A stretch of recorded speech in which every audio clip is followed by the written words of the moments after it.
ask you a safeguarding question, whether that's role-playing a scenario or whether it's saying something along the lines of, like, you know, safeguarding is an important part of the work. Can you give me examples of how you would contribute to making the organization safer? How did your previous organization tackle child protection, which is essentially a test of whether you were paying attention to that. Things like that, or tell me a time when a child or young person behaved in a way that caused you concern. How did you deal with it? People could ask you for some signs of things, depending on how experienced you are, or ultimately just kind of ask you to do that. So safeguarding and equal ops, but today will probably be DEI. What? Oh, I not so aware of this, which I probably should be really. What is DEI, Mal? If you could just type it in the chat, that'd be useful. I've got no idea. Do you think that? Oh yes, of course. Do you think that diversity, equity, inclusion? Do you think that will come up in an interview for? I mean, it probably wouldn't do for an NQ2. I would imagine it'd be safeguarding, but that'd be interesting. I mean, I can imagine if you're in the suspense, indeed. It'd be interesting to know. I mean, obviously, that would definitely go. If you're going into SLT, I can imagine that would come up 100%.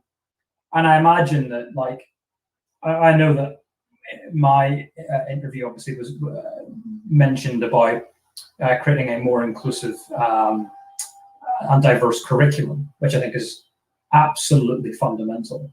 But I imagine if you're going into SLT, I imagine that or indeed a head of department position, that's going to be particularly important when it comes to recruitment. It's interesting to know if that gets asked in interviews an awful lot. It's a really interesting point, that. It used to be an interview question 100% for NQTs. Oh, wow. Good. I mean, that's I think that's a really good thing. That's something I wouldn't have expected. But yeah, it's interesting. Another thing that I've kind of heard is it's being given a situation and being told, what would you do? So, for example, I remember somebody recommending an interview, an interview question you could get asked once is, a child gets a knife out in class, what do you do? And I think that's a really, interesting one to kind of be asked. That would be very, very difficult, very, very difficult. But also, I think that could be difficult. Sounds like I'm not your biggest fan anymore. Wow, Tom Hopkinsburg with coming straight in with a pun. I'd love to know the last time when you joined one of these shows and your first sentence wasn't a pun. It happens with remarkable consistency. Remarkable consistency, to the extent that it is remarkably impressive, the consistency with which you do that.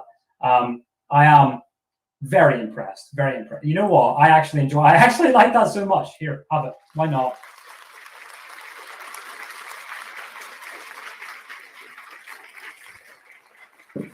You know what? Mal liked that one because Mal's been ripping me for my fan for about a week. Biggest fan, only fan, who knows? Khalil can't hear it, I don't think. Can you not hear my computer fan going off in the background? It's actually just a really fast hamster. Yeah,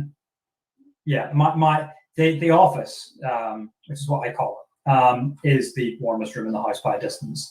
And my computer fan, I think, is working overtime. It doesn't help that I haven't actually closed the side of the computer completely, but it's still quite noisy regardless.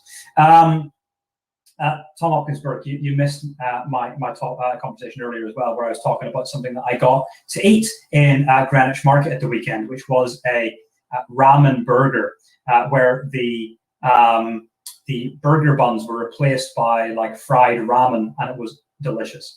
And not as messy as you would think, not as Lionel Messi as you would think. Not obviously Lionel Messi is the best footballer in the world anymore. We all know it's Calvin Phillips who would hold Messi in his back pocket and get an assist to boot. It was genuine elation. It was absolutely delicious. The only one thing with Calvin Phillips that's genuinely upsetting me a little bit is the fact that now people who were insulting him not so long ago are now also calling him the Yorkshire Pirlo. And I'm like, no, he's ours. Stop it. He's ours. Although on the bright side, I've went very quickly from hoping that everyone batters England to wanting England to do well just so Calvin Phillips looks good. Joe Allen. Long-haired, slow, passes it sideways. Nah.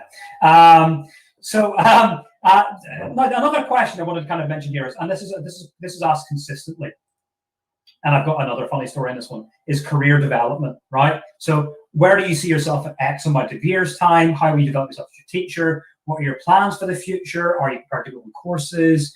How long do you expect to stay here? Questions like that, I think, are really, really, really common. I, again, in one of my earliest interviews, was asked the question, where you see yourself in 5 years' time, and I said, sat where you are. And it's, I, at the age of 22, was an absolute plank, more so than I am now. And I still look back at these things and go, right, I genuinely think I thought I was cooler than I was. I mean, I definitely thought I was cooler than I was, so I wasn't cool. But yeah, that's kind of that from there, I guess, on that one. Worse than not, I know, yes. But yeah, try and imagine that. I know, it's difficult. It's impossible to think. But yeah, I know the Euros are on, but oh my days. And Hungary are beating Portugal. That's remarkable. And it's offside, so they're not. But the I played a game 5-a-side football last night. Right? I play 5-a-side every Monday. And the PE teacher remarked on how much I was able to run.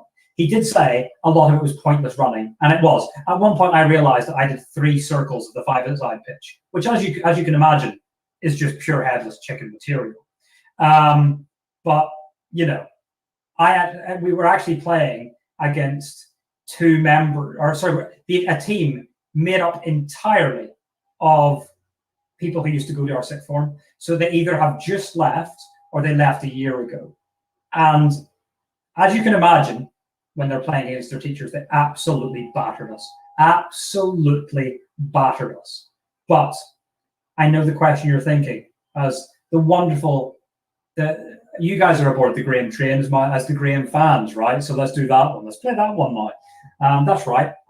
Yeah, I'm going to third person myself because, Dwayne Johnson does it and he's cool. So that definitely means by default, if I do it, I'm cool too, right? So welcome the fans of the Graham train. I scored 2 goals last night. And one of them, has to be said, the ball dropped to me. I hit the most beautiful shot I'd ever hit and connected with a volley purer than I've ever have done. And somebody blocked it in the box. And that meant it was a penalty. And I scored the penalty, but I was still fuming. Not only that, I also went through and I nutmegged the goalkeeper at one point to get a goal. And you know what's so annoying about it is he's somebody I was teaching history to until a month ago. And he just said, I'm so grateful that I'm not in the school anymore. Because he knows he'd have never heard the end of it. And rightfully so. So that's kind of that a little tangent from there.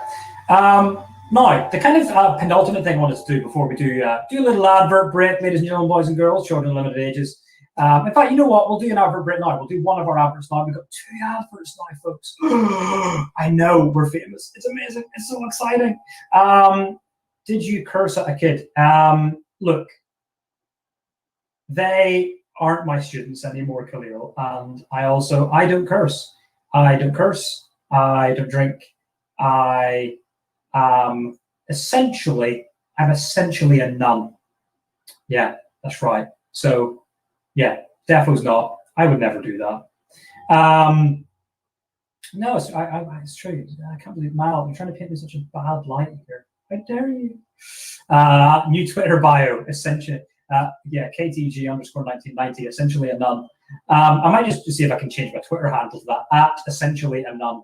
But yeah, let's go to one of our amazing adverts. And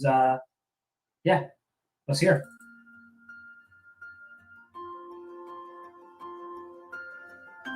Introducing Amanda Davey, Amanda is one of the first specialist teacher assessors for dyscalculia in the UK and offers dyscalculia tutoring and bespoke training for schools. With 26 years of teaching and tutoring experience in the UK, Amanda offers specialist online tuition focused on building confidence and developing skills.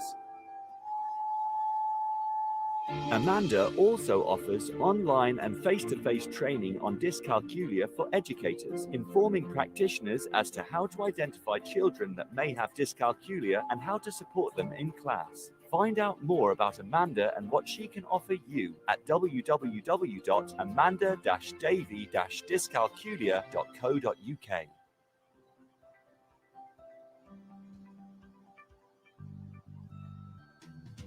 Creative Resources, made for teachers by teachers. At Creative Resources, we've been rethinking what a classroom can be. We've created a huge range of more than 2,500 original and exciting resources that span across more than 15 different subject areas. Whether you're looking for primary or secondary level resources, careers options, PSHE, arts or humanities, Creative Resources have the resources for you. We offer full curriculum packages and unique, challenging escape rooms themed on topics such as Shakespeare, Tudors, and fractions. We have quizzes, task cards, Tarsier puzzles, and lots more. Better still, more than 100 resources can be accessed for free. Just visit our website, www.cre8tiveresources.com. You can get 10% off any order you make on our website by using the discount code TTRadio. Creative Resources, made for teachers by teachers. Awesome, awesome, awesome, awesome. There you go, folks. We got some adverts on the go at Teachers Talk Radio. Moving on up now. I can't sing any more of it for obvious, radio reasons and all that jazz. And also for the sake of your ears, there's also that. If you are interested in advertising with the show, then obviously please do get in contact with us. And yeah, fantastic. Thanks to Amanda and Creator for that. It's awesome. Live updates. Portugal now 1-0 up. Boom. Euros. Love it. I love international tournaments. I just adore it. I love it so much. It's one of my absolute favorite times. It looked like it could have been a deflected own goal, to be honest. They've also now just got Portugal just won a penalty, so Penaldo is going to step up no doubt, or Bruno Fernandes to win the whole thing. God, hopefully not England. I couldn't stand it. You know what? Real pet peeve of mine. Absolutely hate seeing. Really hate seeing flags. Is that me being a killjoy? I just hate like the houses claried in flags. I think it's really tacky looking. Is that just me being a killjoy? I don't know. Maybe you guys can say. I mean, as a Northern Irishman, like flags are just the bane of our life back home. It's usually signs of dodgy neighborhoods.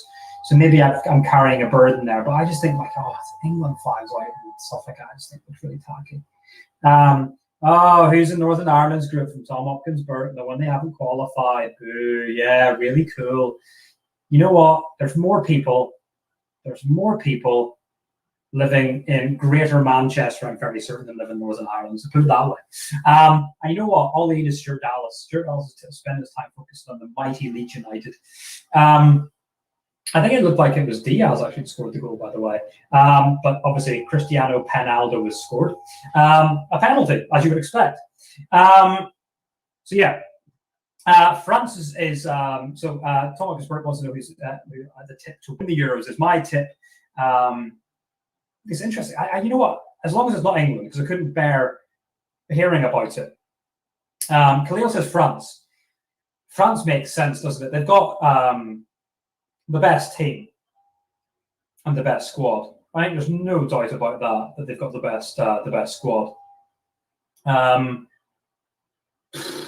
actually do think England have got a real chance, and it annoys me to say that, but if they beating Croatia, I know Croatia are quite leggy because they've got a lot of aging players.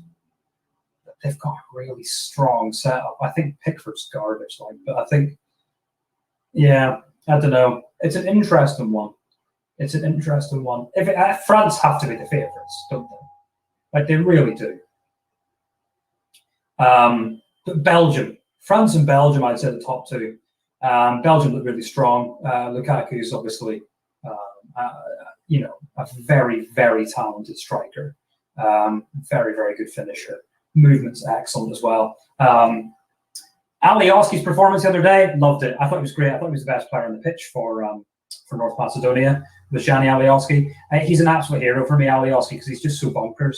Like he's properly into that. He's into the dark arts. He's into the winding up of opponents. And I thought his crossing was excellent the other day. His work rate was excellent. But that's what you expect from a Leeds player, I guess. But I thought he was superb. I'd say that the issue is obviously with Marko Arnautovic. I think he should be banned for his slurs towards people of Albanian descent. But we'll see if that happens, because UEFA don't really have a good record of tackling racism, sadly. So we'll see.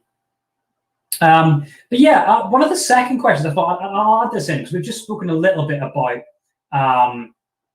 kind of teaching tips, like sort of interview tips and things like that, which I thought was a really good article.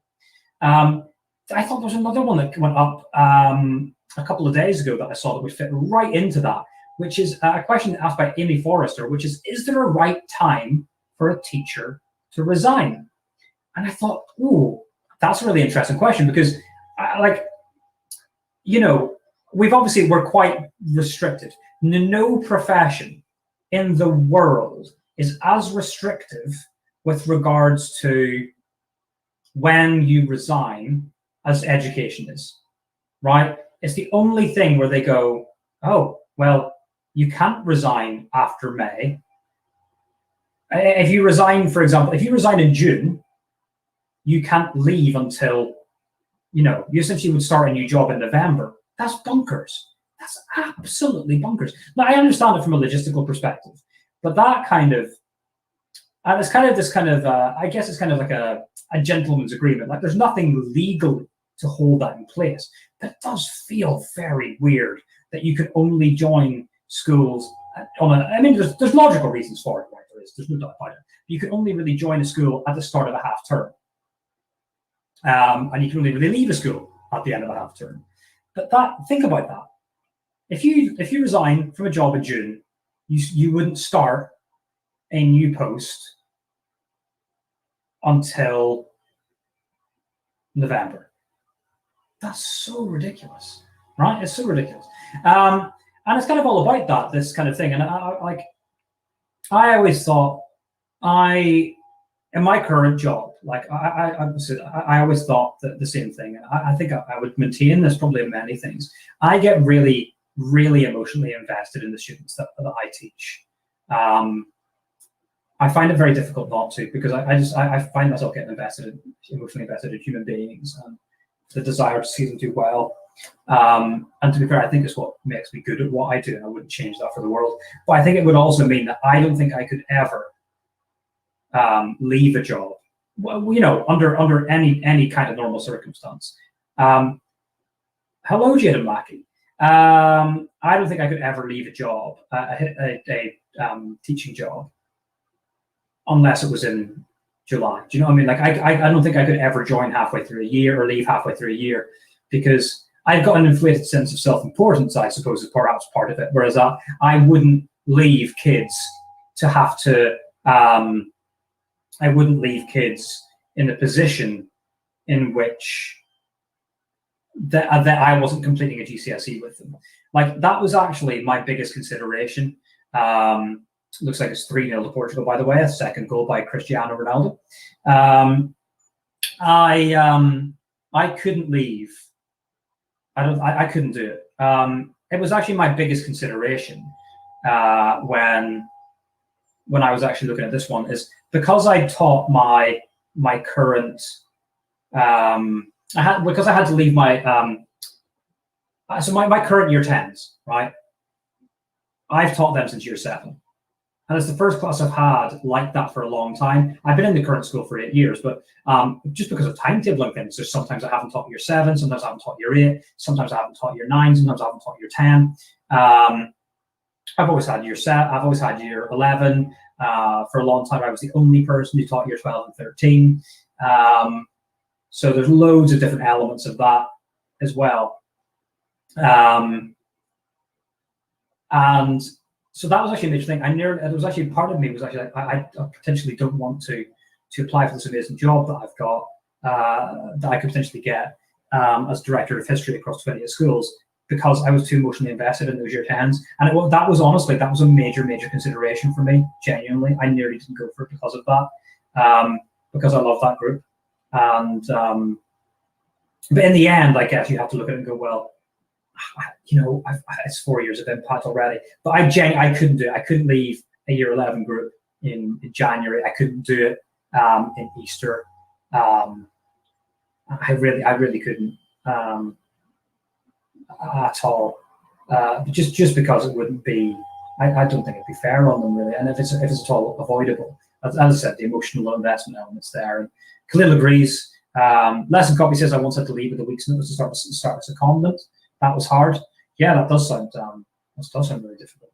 To leave with a week's notice, because I suppose it's not. It feels like it takes a long time to get your stuff in order as a teacher. With regards to that, so and the article by Amy Forrester was an interesting one. Her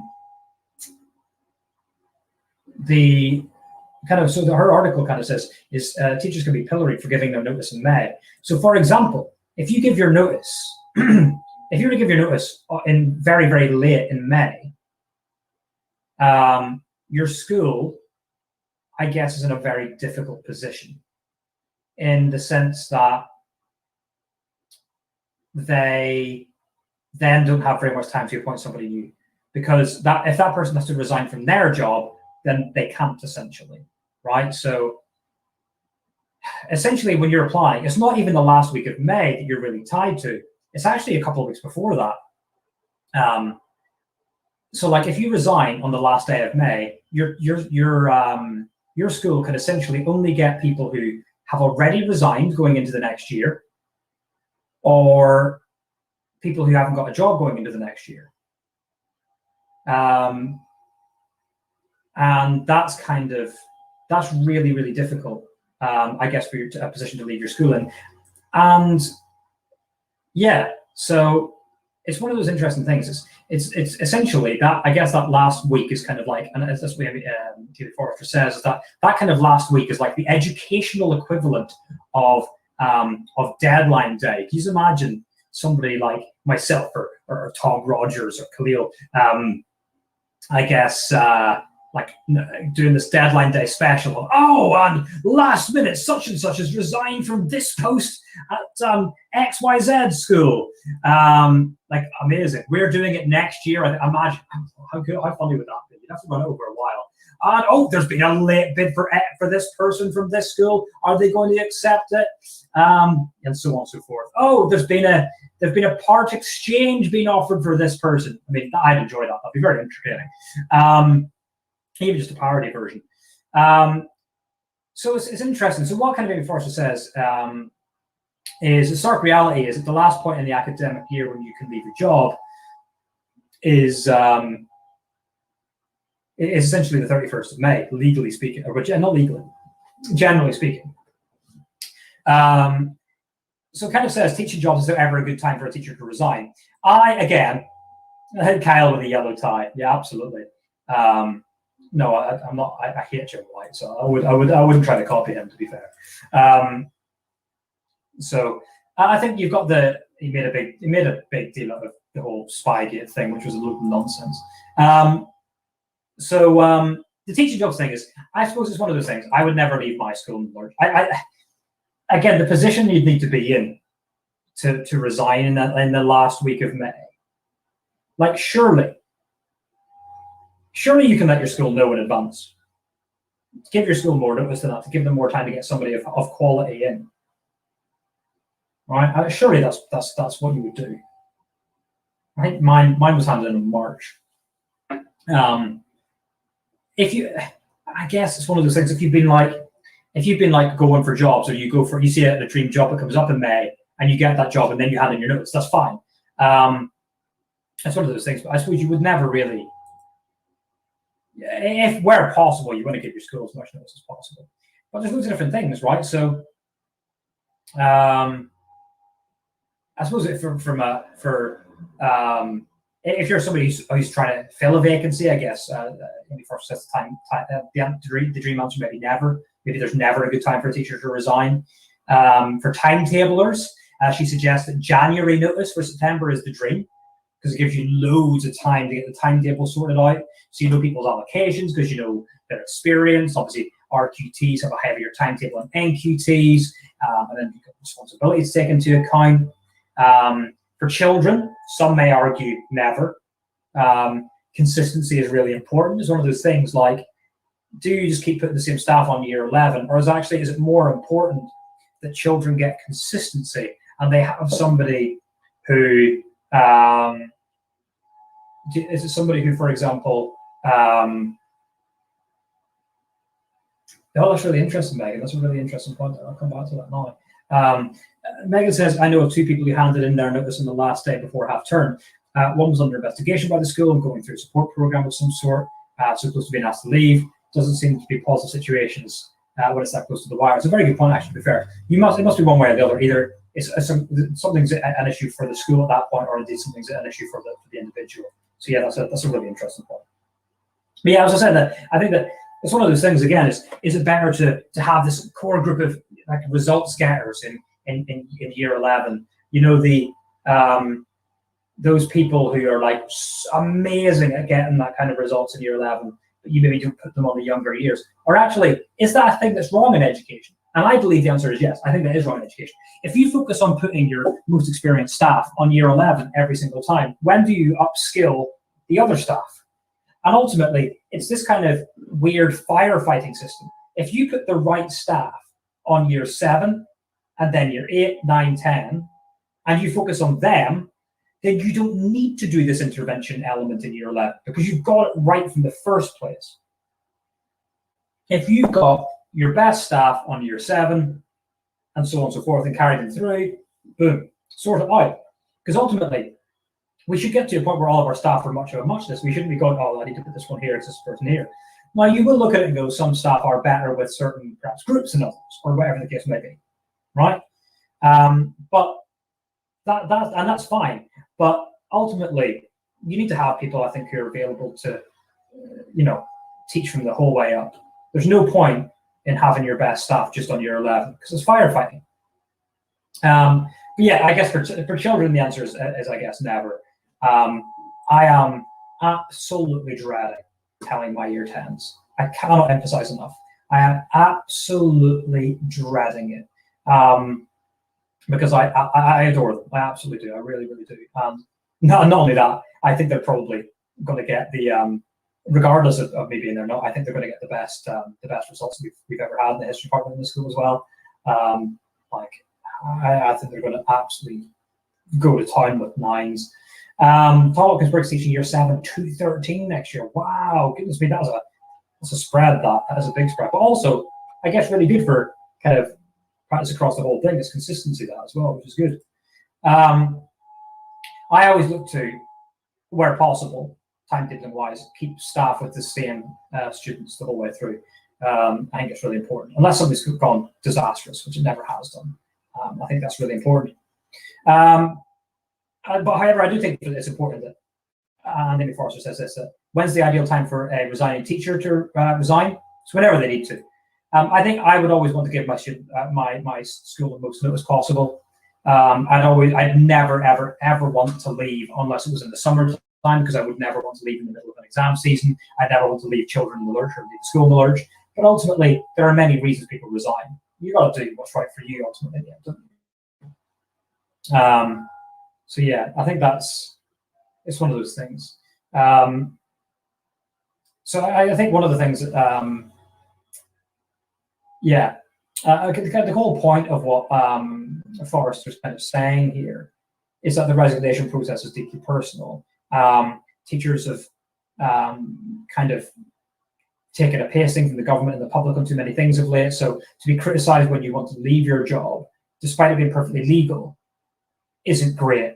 So whenever school teachers and other teachers give us a hard job, a hard job on resigning at certain times, that's probably not a great thing to do, because ultimately it's a decision that probably hasn't been taken lightly.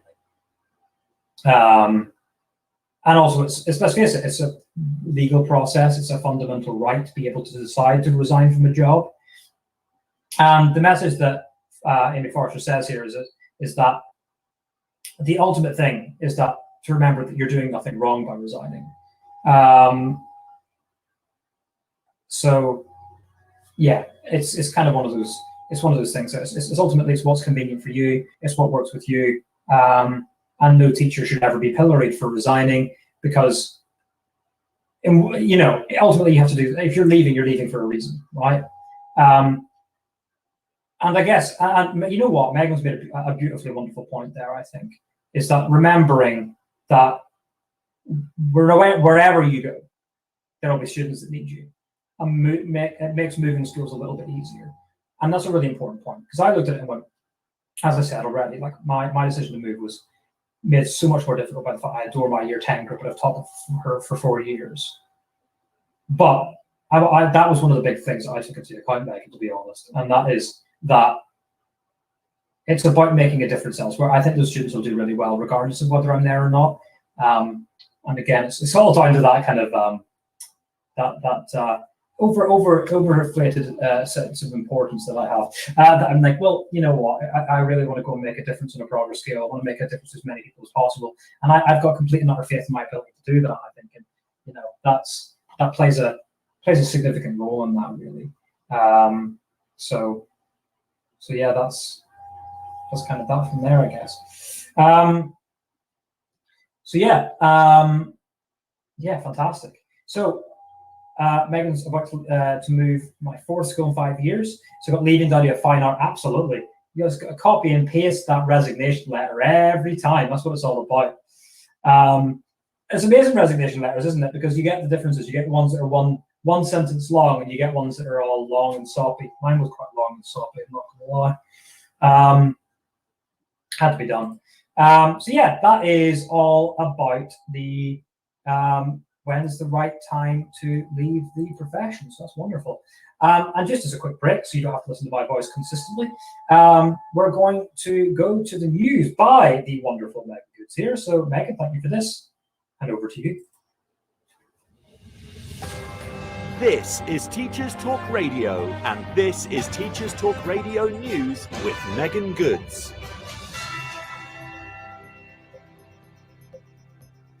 This is your latest Teachers Talk Radio News.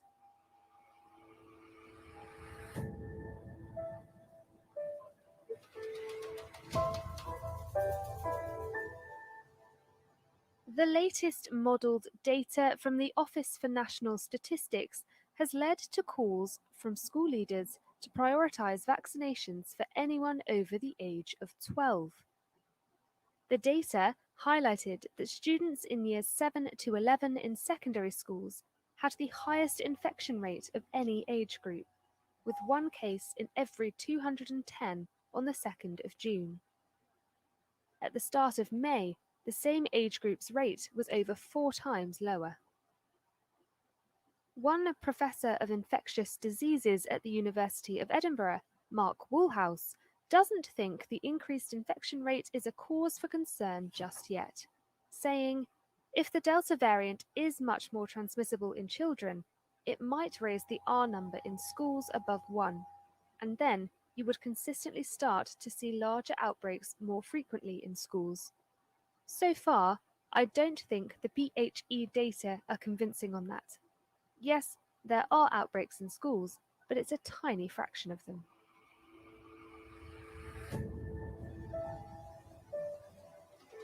The Children's Commissioner has said that the ease of access for children to online pornography is a key factor in the normalising of sexual harassment in schools.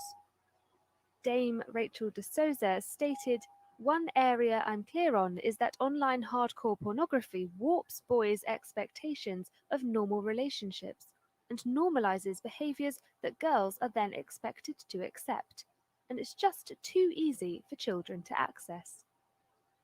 She has called for internet companies to introduce more restrictions on what children can access online, and also plans to work with tech companies, law enforcement, children's charities and schools on how to make children safer online.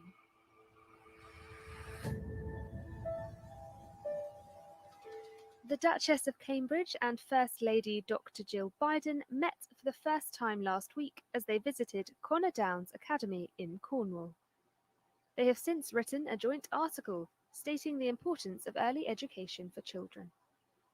The letter, published by CNN, said, "If we care about how children perform at school, how they succeed in their careers when they are older, and about their lifelong mental and physical health, then we have to care about how we are nurturing their brains, their experiences and relationships in the early years before school." That was your latest Teachers Talk Radio News.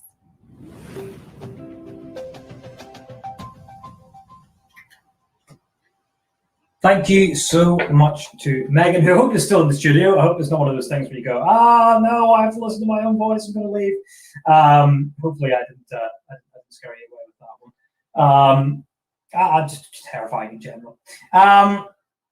Okay, so on to what I was, the next thing I said I was going to be talking about in the show, which is how to use data for CPD.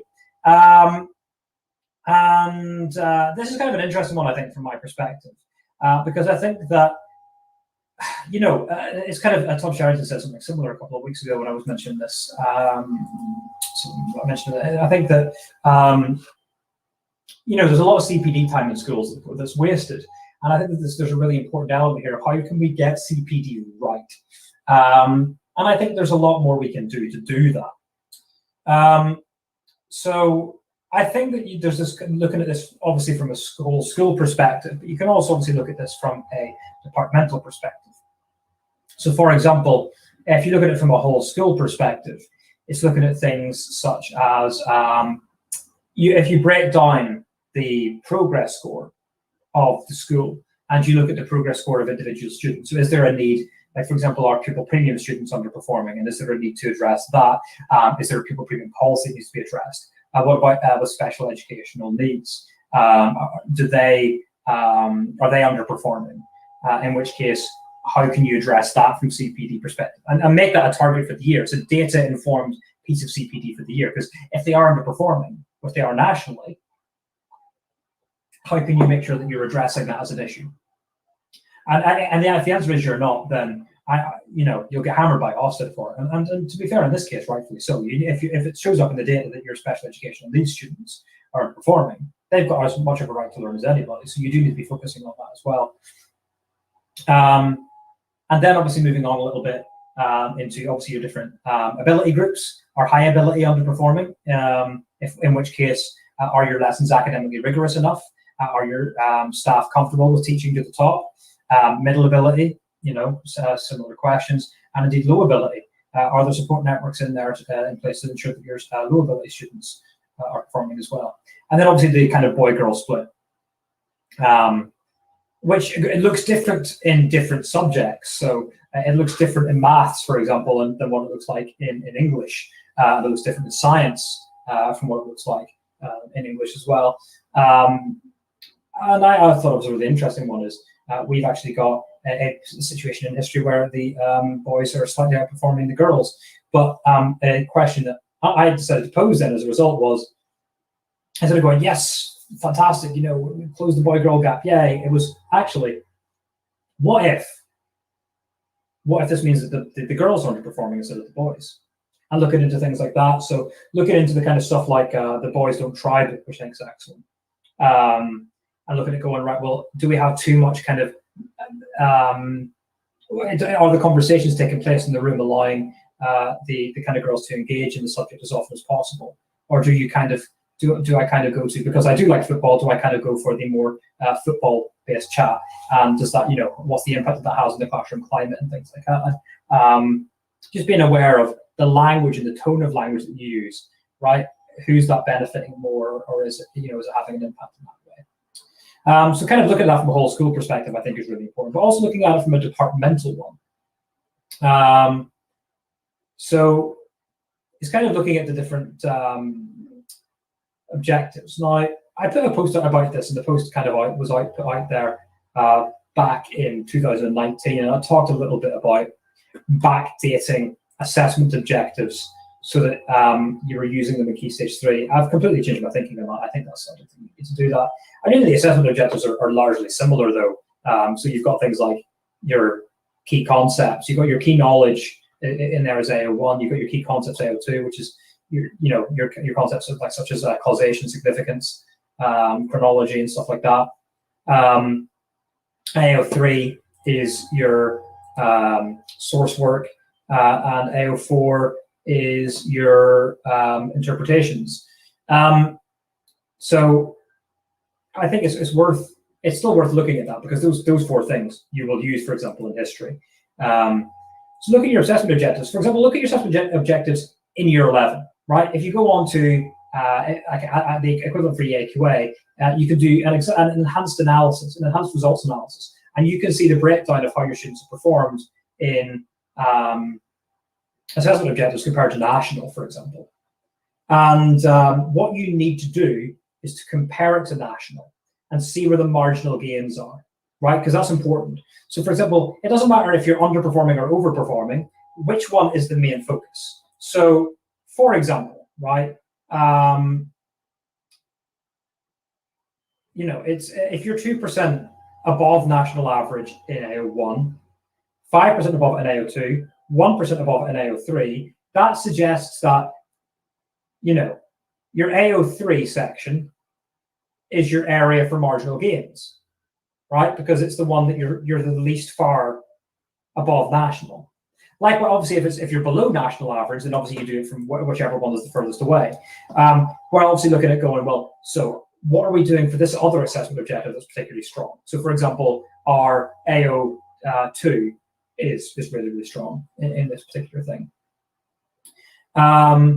So, for example, in English language, AO2 tends to be harder to score highly on than AO6, for example, with the difference being, like, nationally speaking, AO2 was in assessment objective 2 in English language and GCSE was 11% lower, for example, than AO6. So, which one of those things could you potentially have a look at? And I actually think every single department should do this kind of analysis, because ultimately it's the way of looking at it. Do you teach certain assessment objectives better than others? Is your assessment objective, or do you teach, for example, history? Because it's going to be the comparison. Do you teach key concepts better than you teach source work? And that's a big thing. And then undermining, and you have a look at your curriculum, do curriculum reviews on that. Do we use enough sources? And then, are staff confident enough with certain assessment objectives? So, for example, in looking back at when we first met, I cannot explain and I cannot forget. But yeah, so I think that's the words anyway. I think I got that right. You're welcome. You should pay extra for this, really. Donations, etc. Yeah, I just completely threw myself for being an absolute muppet. Yeah, so essentially the other thing might be, please stop, says, you know what, Mal, I'm going to bring the old guitar down to if we get our Teachers Talk Radio thing. I'm going to perform. I'm going to play a little bit of cheerleader. It's my favorite song. Oh, I think that I found myself a cheerleader. And you can enjoy that. That'll be good. We'll all enjoy it. It'll all be very fun. It's a tune, by the way. I always serenade Ben Barker with that. Jumage. I don't know what that means. That looks like a butt type. I don't know. But yeah, so essentially, are your staff? Oh, Jesus. I see. Sorry. I didn't. Yeah, Jesus, Mary, and Joseph. It's amazing that's become such a big thing, because that was already in my diction, because it's very Irish. And I've never watched that police TV show on BBC. I never watched it. TTR premium content is just me singing. Indeed, yeah, that's it. Indeed, put a paywall behind it. Yeah, that's it. I mean, put it behind a paywall so that it's not commonly accessible for everyone. I think more is the point, so no one can hear it. Absolutely, nobody wants to pay for it, and nobody is riddled with the pain of having to listen to my dulcet tones. I wonder, has Tom Rogers ever been on the show for this long without me really abusing him? I don't know. Tom Rogers is the most negative football fan I've ever seen in my life. Everything's doom and gloom.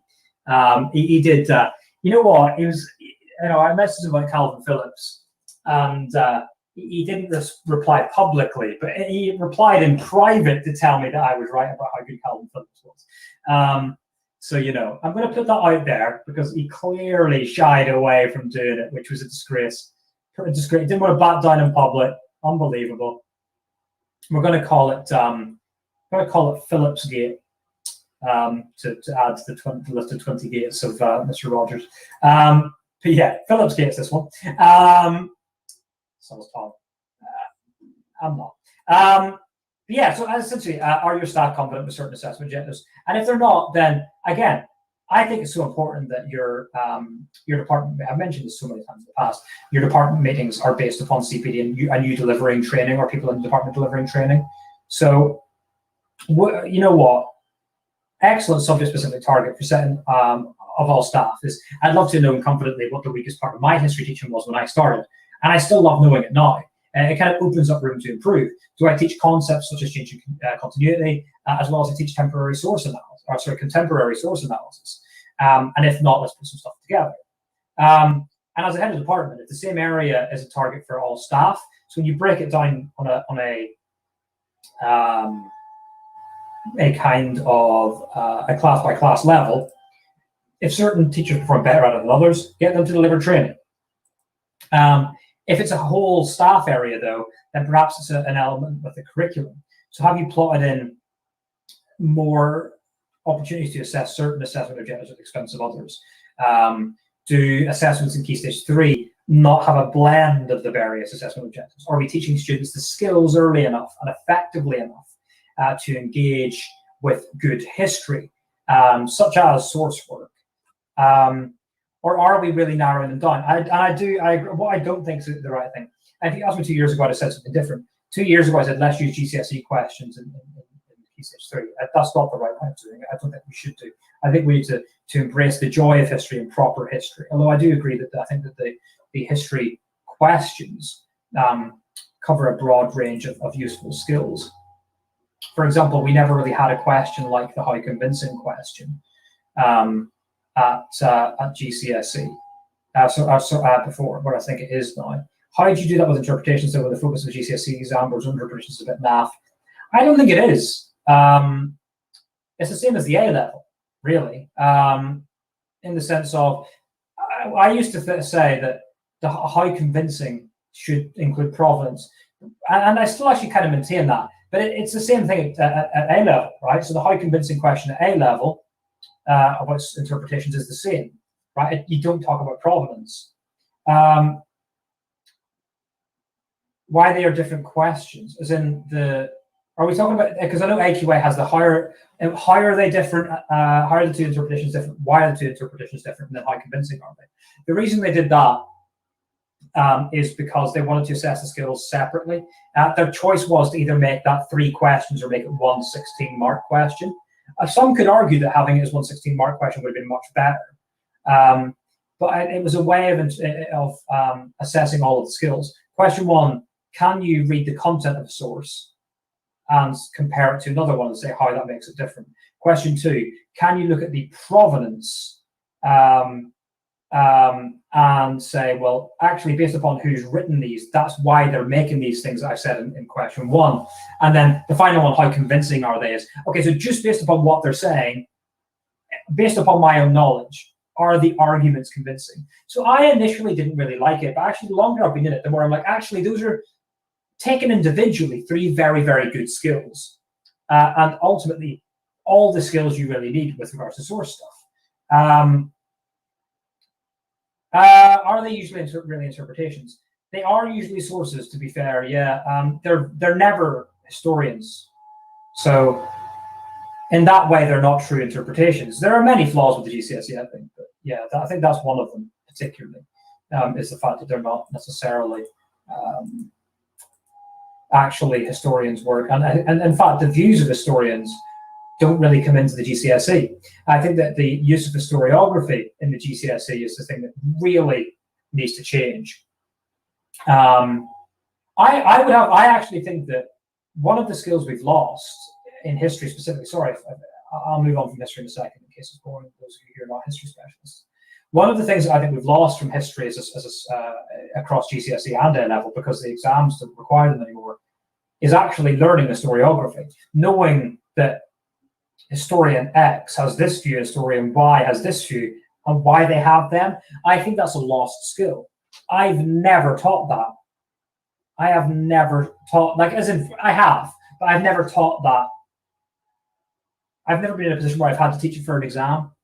And I actually think that understanding that there's different views and why and how they're formulated is a really important part of history. Because you go to university and that's what it's about, right? This person thinks this person thinks this person thinks this. Here's all of the kind of factual information. What do you think? That's good history, right? That's really good history. And I think it's kind of underutilized in many ways now. So I think it'd be really important for us to kind of get back into a position where we do utilize that again. So yeah, I do think there's the danger with overly focusing upon basing your CPD upon assessment objectives as a department, though, is the focusing too heavily on one thing that you think is a weakness may lead to the others falling away slightly. So, for example, if you start replacing all of your significance questions with how useful questions or just source questions, that will by default have an impact on your significance teaching. But there's other ways of doing it. It doesn't need to be that they actually physically do a question. You could do it as an answer in a class. You could get them to plan an answer. You could talk them through it. So many other things. And I think there's lots of different things. I think there's some things we can ask as a head of department, a second in department, or people involved in teaching and learning. Here's some things that I think you could ask as a member of any of them with regards to allowing data to inform your CPD. First of all, what assessment objectives and questions are students performing worst in compared to national average? If you are obviously in charge of a department, it's really useful to know that for yours. If you're in charge of a faculty, I think it's important to make sure that the people you're line managing are aware of that, if they're also line managing this topic. And again, if you're line managing, if you're a member of SLT line managing areas, make sure they know that as well. Do they know which questions and assessment objectives their subjects are performing the worst in? Is there a theme across the school with this? And then looking at it, making sure they've dug into that and considered or hypothesized why it may be the case. As I always say on data, the most important thing with data is that it raises questions. It's not going to find us answers, it should raise questions. So why may these performances be down? Is it down to teaching? Is it down to curriculum? And then the most important thing, so what? First of all, how will I know and what am I going to do with that information? Have we plotted in a lot more opportunities to assess certain assessment objectives at the expense of others? Are staff confident in teaching certain assessment objectives over others? And is that the reason for the underperformance? And it's the same thing with topics, folks. Are people not performing as well compared to national average on one topic over others? And is that because you've got staff who are really used to teaching I don't know, algebra, for example, if you're in maths, or Romeo and Juliet if you're in English, but not necessarily poetry, right? Maybe they're used to teach it. Maybe you've got a department of human geographers, so your physical geography is not quite as good. Or you've got people who are really used to the modern history, so they're really good at teaching the Germany module, but yet by default their understanding of the Elizabethan module falls away. So look at digging into that. Do assessments in Key Stage 3 and 4 blend the assessment objectives enough, or do you overly focus on one, and that's why they're performing better on it? Are we teaching students the skills early enough and effectively enough to engage with the curriculum? Are we focusing heavily upon the knowledge and skills, powerful knowledge and powerful skills that will allow the students to become good geographers, good historians, good linguists? What staff are good at certain assessment objectives and questions based upon the data? How can I utilize this to address the department's training need, but also empowering those members of staff? Are students performing better on one topic than another? compared to national average. Why is this? What are they taught during your 2 to 3 years of GCSE teaching? Are you and your staff as confident about some content as you are about others? If not, how can we change that? So that's that from there. I think those are some questions you can ask, right? So we've got 5 minutes left, folks. You know what that means. The Amanda Spielman comments about what in particular, Tom? I've seen many Amanda Spielman comments about many different things, like her ludicrous things of going, oh, we should keep the year 11s in school until the end of time, which I don't believe so. I think schools should have released their year 11s by this point, and we have, although we've got a wonderful policy of we've got them back in helping with. We're running year 11 taster or year 13 taster sessions and stuff as well, we've also got them back in helping out actually, which is really nice. I had a year 11 student helping a year 8 student today in history, and actually, you know what? They made a wonderful, huge difference. It was awesome. But yeah, 4 minutes left. And you know what time it is, folks? It is time. I know it's Tom Hopkins-Burke's favorite moment. I know it's Mal's favorite moment.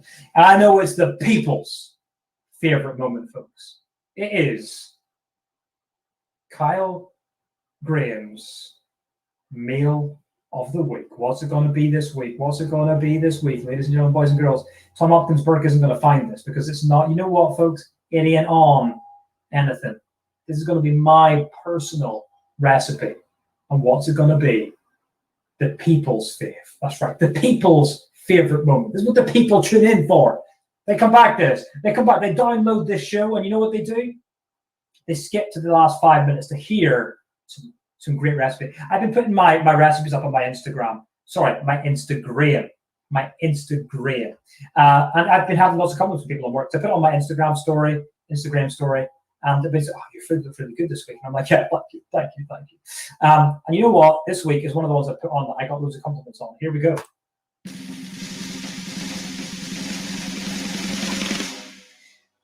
Chicken and chorizo risotto. Simple, right? Super simple. But the most important thing here is I'm going to give you a little bit of a tip of this.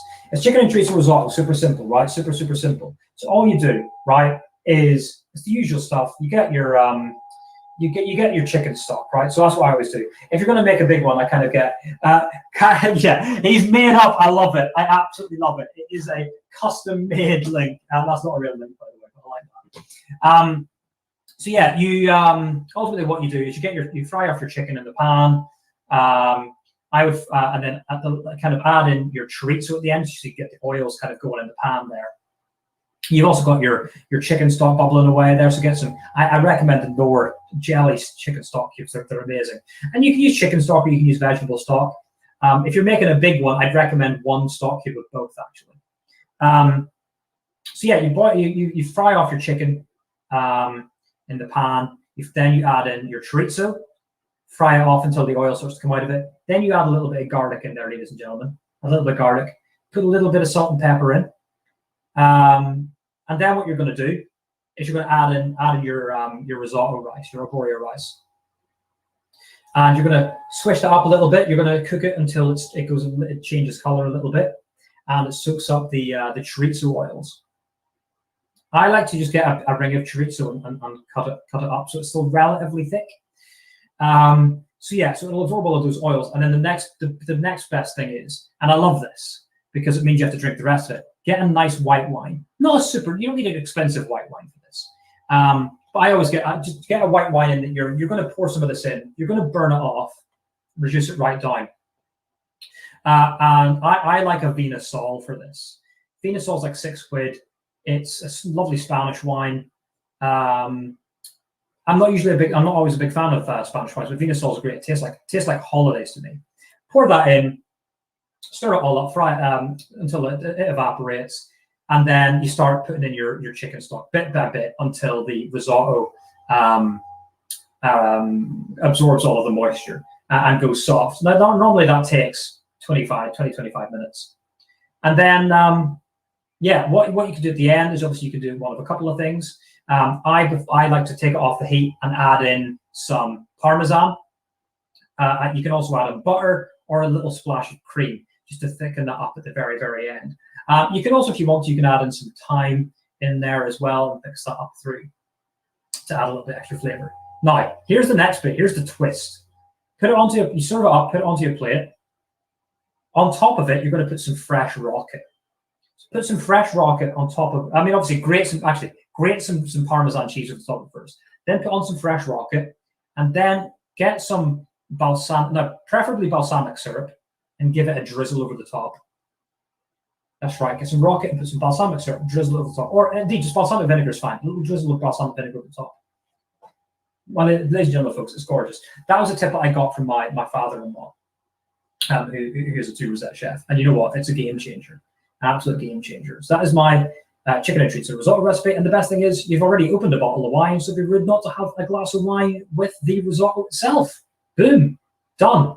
That is my recipe of the week. And you know what, folks? That is all we've got time for. So tune in next week. We'll be talking more about pedagogy, leadership, and current affairs. If you're interested in appearing on the show, please let us know. We're always looking for special guests to appear with us. Join us next week at the same time from 6 until 7:30 on our Twilight Show. Ladies and gentlemen, boys and girls, children of limited ages, pasta la pizza. You've been listening to Teachers Talk Radio. Tune in live and listen back at ttradio.org.